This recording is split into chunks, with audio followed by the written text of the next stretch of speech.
Seigneur notre Dieu, nous te remercions, Seigneur, pour ce privilège que nous avons de pouvoir nous réunir ce sabbat dans ta maison. Un privilège pour certains, pour une minorité, pour celles et ceux qui n'ont pas su venir, nous sentirons également dans leur cœur leur présence. Seigneur, que tu puisses nous soutenir ce sabbat, être à nos côtés, mais également que nous puissions tendre notre main, ça nous le savons, jour après jour, semaine après semaine. Nous avons une pensée particulière pour celles et ceux qui souffrent, qui sont dans la douleur, dans le désespoir, mais également celles et ceux qui sont hospitalisés. Seigneur, qu'ils puissent ressentir ta présence et ressentir ton réconfort. Merci, Seigneur, pour nous avoir accordé cette présence. Merci aussi, Seigneur, pour ce privilège que nous avons de pouvoir étudier ta Bible jour après jour, semaine après semaine, afin de grandir à tes côtés, d'être enseigné de ta part, mais également de pouvoir retirer les sources nécessaires afin de vivre à tes côtés. Puisses-tu maintenant rester à nos côtés ce matin, afin que nous puissions passer un moment agréable en ta présence. C'est ce que nous te demandons en ton nom. Amen.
Chers frères et sœurs, bonjour.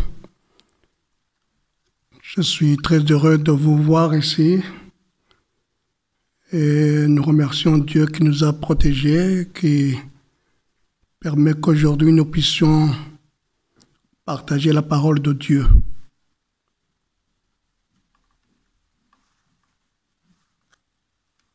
Ce matin, j'ai un sujet qui n'est pas étrange aujourd'hui. C'est un verset que vous connaissez, que vous avez entendu parler et qui pose parfois des problèmes.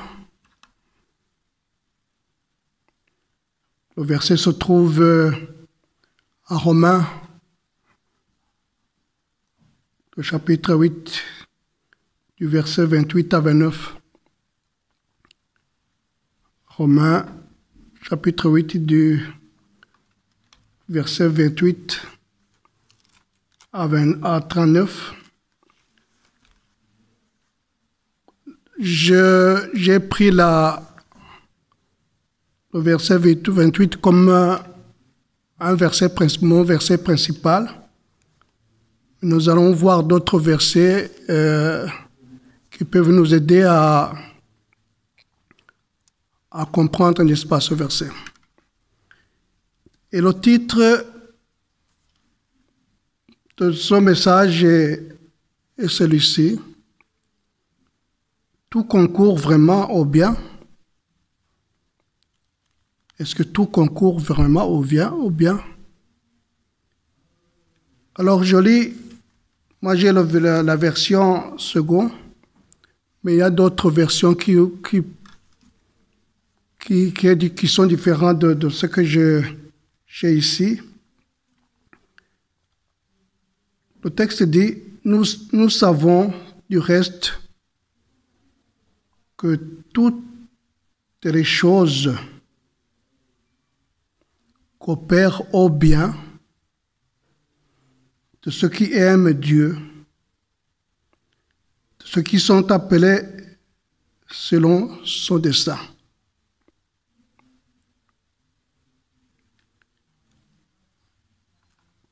Je pense que vous avez entendu ce verset pour, n'est-ce pas, consoler un proche malade, un proche ou un ami en difficulté. Oui, ça va passer, attends un peu, Dieu va t'aider.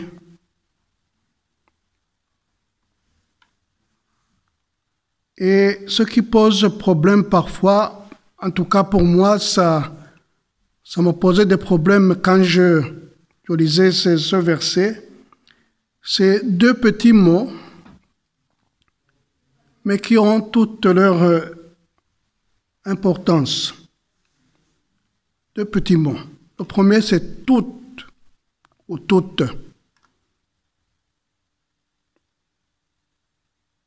Le deuxième, c'est bien, le bien.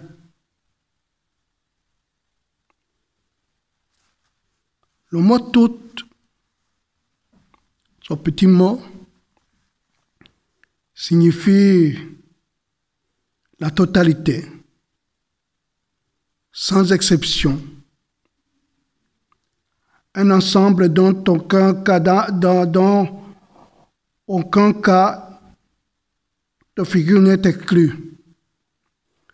Donc c'est un mot qui rassemble une totalité.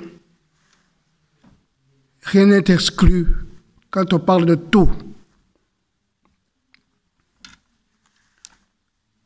Le mot bien renvoie à ce qui est utile, agréable, beau, ou bien conforme à ce qu'on attend. On utilise ce mot souvent.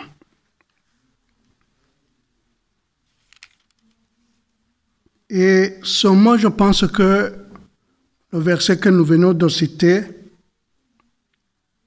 est connu de tout le monde, mais aussi est utilisé par beaucoup de gens. Nous connaissons aujourd'hui, et spécialement dans cette pandémie, le cas des chefs de famille qui ont perdu leur emploi, les enfants ou les adultes qui sont fauchés par des cancers, ou bien des familles qui ont des problèmes différents.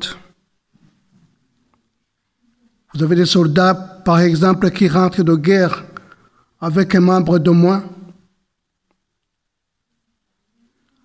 La souffrance n'est pas étrange, n'est pas étrangère dans notre société. Et cet épître de Romains a été écrit par Paul. Paul aussi qui a subi beaucoup de difficultés.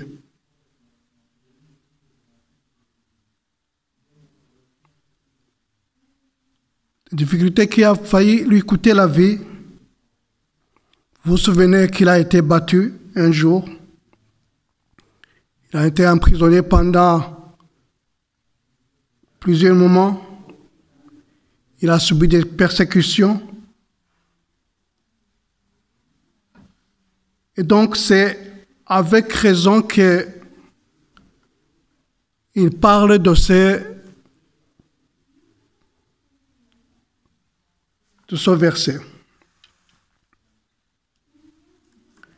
Remarquons qu'ici, Paul ne fait pas l'acte de promesse à tout le monde. Il ne l'a fait qu'à l'intention de ceux qui aiment Dieu et qui sont appelés suivant son dessein. Et dans son contexte, ceux qui aiment Dieu, ce sont les enfants de Dieu. Ce sont ceux qui sont appelés et qui croient en son Fils Christ. Et si vous lisez les versets 29 et 30, toujours à Romains, vous allez remarquer que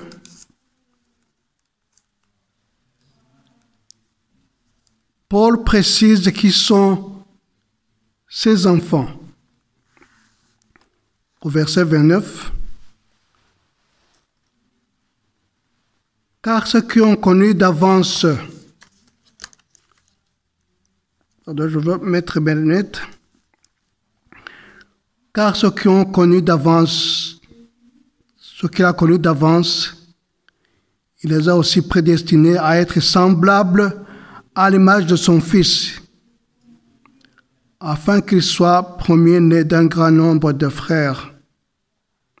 Au verset 30, et ceux qu'il a prédestinés, il les a aussi appelés, et ceux qu'il a appelés, il les a aussi justifiés, et ceux qu'il a justifiés, il les a aussi glorifiés. Voilà ce que Paul appelle les enfants de Dieu. Ce sont des gens qui sont prédestinés à être semblables à l'image de Jésus. Être semblable à l'image de Jésus et faire ce qu'il a fait.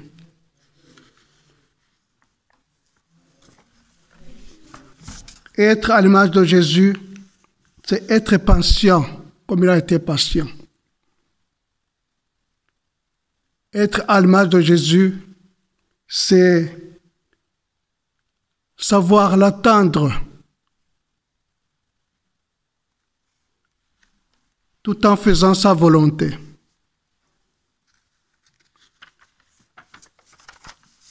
Le bien ne consiste pas à notre aisance. En tout cas, selon Paul, le bien ne consiste pas à notre aisance, à notre santé. Il consiste plutôt à la conformité à Christ.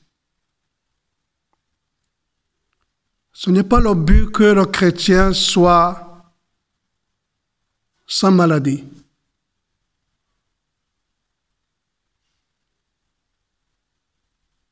Parce que quelque part, Jésus a dit, je ne vous ôte pas de la terre. Nous sommes encore sur la terre. Et donc, toutes ces choses doivent nous arriver. Les problèmes, les guerres, la mort.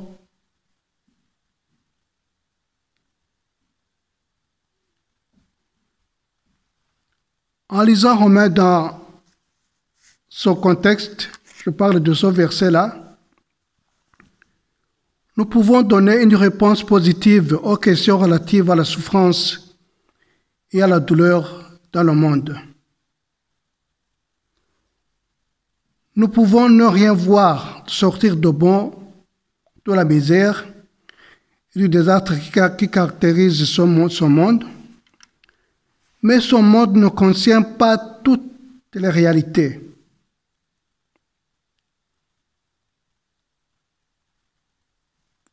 Une façon de dire que ce que nous voyons ici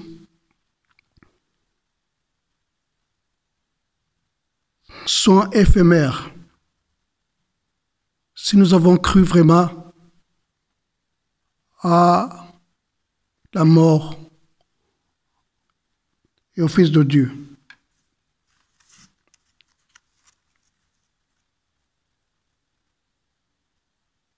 Mais son monde ne contient pas toutes les réalités. Il y a un jusqu'à. Il existe un endroit qui dépasse le seuil de ce que nous pouvons comprendre. Et cet endroit est plus réel. Il est plus durable.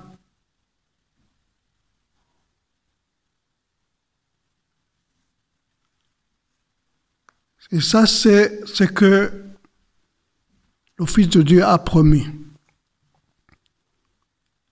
C'est que ces problèmes ici, cette mort, ces maladies, n'ont pas le dernier mot. C'est Jésus-Christ qui a le dernier mot.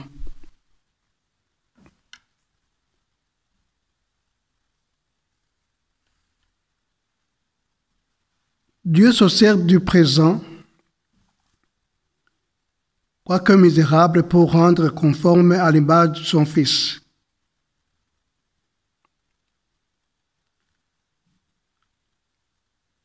Dieu peut permettre, il voit dans son omniscience, parce qu'il sait tout, il connaît tout,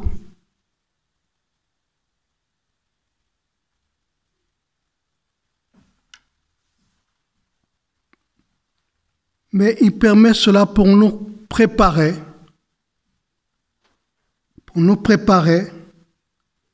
et pour nous mettre à l'image de son Fils. Tout ce que nous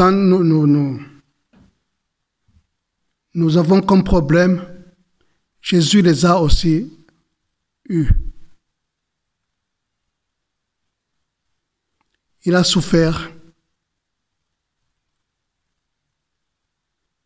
Il a été maltraité. Il n'a pas été compris. Tout ce qu'il a passé ici, ça veut dire qu'il connaît tout ce que nous endurons ici, sur cette terre.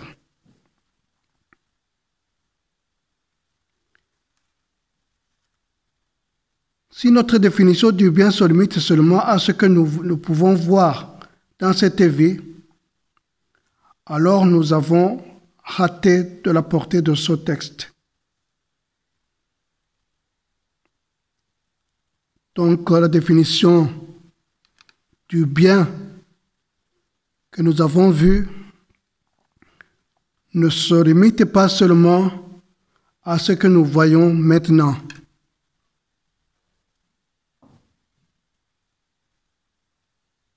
Ce n'est pas la richesse, ce n'est pas l'intelligence, mais c'est quelque chose que nous ne voyons pas. C'est l'invisible que Dieu veut que nous comprenions. Et comme Paul le dit dans ce même chapitre, en Romains 8, verset 18,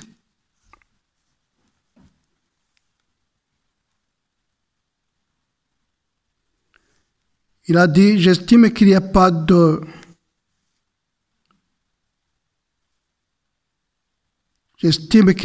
commune mesure entre les souffrances du temps présent et la gloire à venir qui sera révélée pour nous.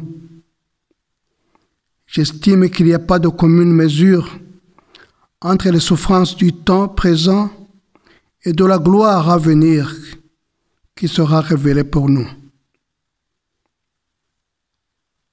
Ça veut dire que si vous comparez la souffrance, si on compare la souffrance avec la gloire qui nous attend, il n'y a pas de comparaison à cela. La gloire qui nous est réservée, le ciel qui nous est réservé, est de loin très beau par rapport à ce que nous endurons ici. D'où l'appel qui nous est adressé à tous.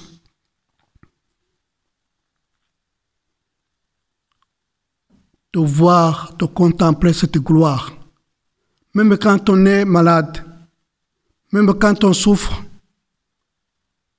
mais nous sommes appelés à contempler cette gloire.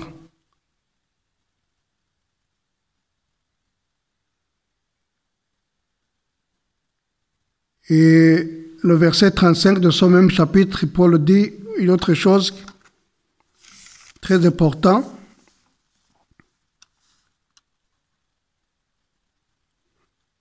Qui nous séparera de l'amour de Christ? C'est la tribulation, l'angoisse, la persécution, ou la faim,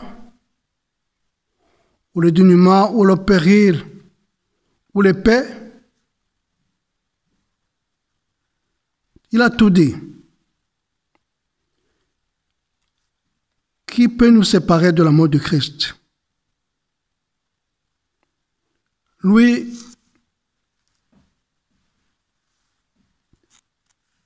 il a tenu bon. Et la Bible nous dit que il a tenu jusqu'à sa mort. Je parle ici de Paul. Malgré tout ce qu'il a passé, il a tenu bon. Il n'a jamais renié Christ.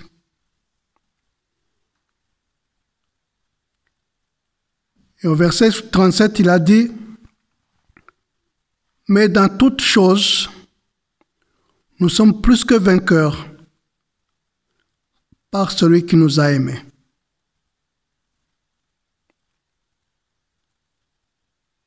Celui qui nous a aimés, Jésus-Christ, a enduré tout ce que nous voyons ici, sur cette terre. C'est à lui que nous devons voir, que nous devons contempler, que nous devons penser, parce que il a préparé des choses qui sont supérieures à nos souffrances.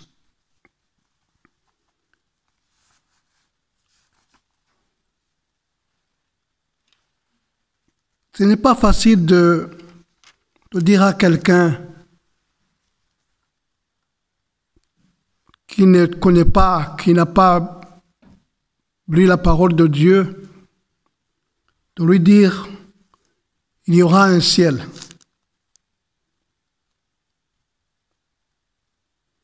Il y a des gens actuellement qui renient tout, qui ne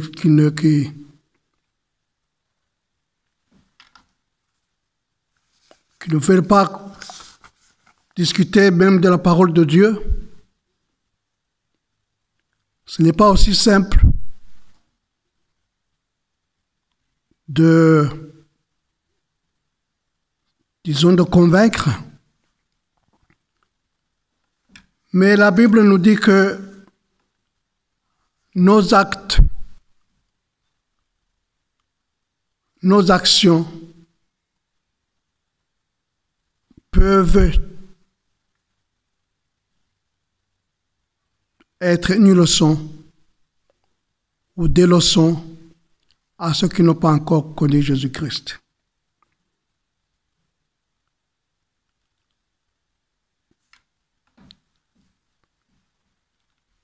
Ce verset aussi peut servir de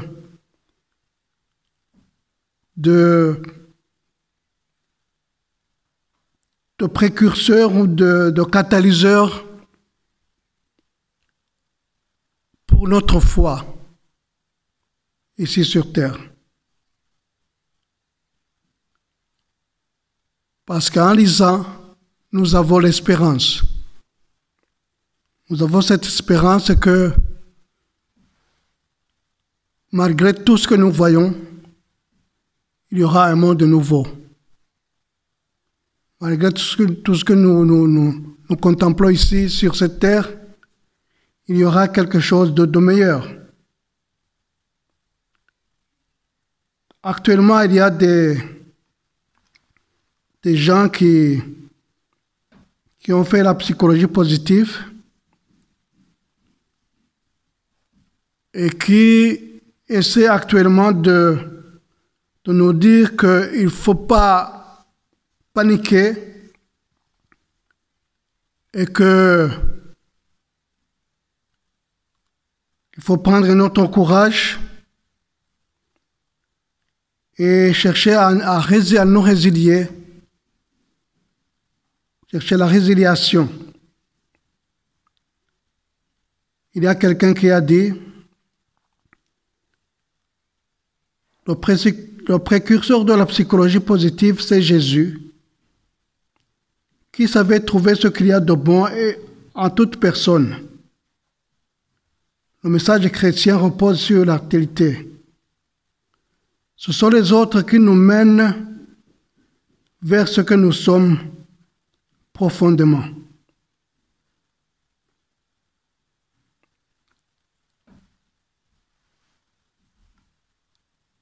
Oui, Jésus est le précurseur de la psychologie positive parce que dans tout ce qu'il a vécu, il a montré que tout est possible. Il a montré que tout est possible et que malgré ce que nous endurons, tout est possible de porter, n'est-ce pas, cette bonne nouvelle qu'il nous a laissée.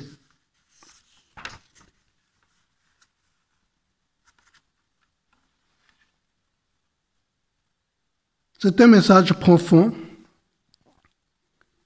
et qui nous interpelle à tous d'être courageux, d'être porteur de cette nouvelle, parce que Jésus a dit en Jean 14, verset 3,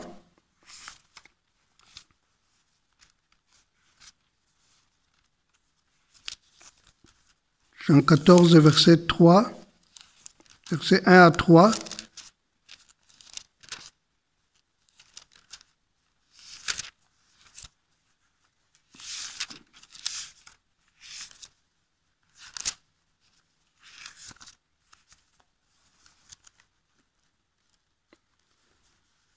Jean 14, verset 1 à 3. Que votre cœur ne se trouble pas. Croyez en Dieu et croyez en moi. Il y a beaucoup de demeures dans la maison de mon Père. Sinon, je vous l'aurais dit, car je vais vous préparer une place. Donc, si je m'en vais et vous prépare une place, je reviendrai et je vous prendrai avec moi, afin que là où je suis, vous y soyez aussi. Au verset 4, il dit, « Et où je vais, vous en savez le chemin. Où je vais, vous en savez le chemin. » Et le chemin, c'est de le croire. C'est de faire ce qu'il nous a prescrit de faire. Et ce matin, je prie pour que nous puissions ne pas voir les problèmes de ce monde comme des choses qui peuvent nous distraire et nous dérouter de notre foi, mais que ces problèmes plutôt nous incitent à contempler la gloire, à contempler Jésus qui revient bientôt. Et c'est ma prière pour vous, au nom de Jésus. Amen.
Prions ensemble.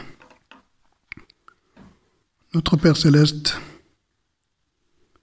merci pour tout ce que tu fais pour nous. Merci de ta protection. Merci de ton amour.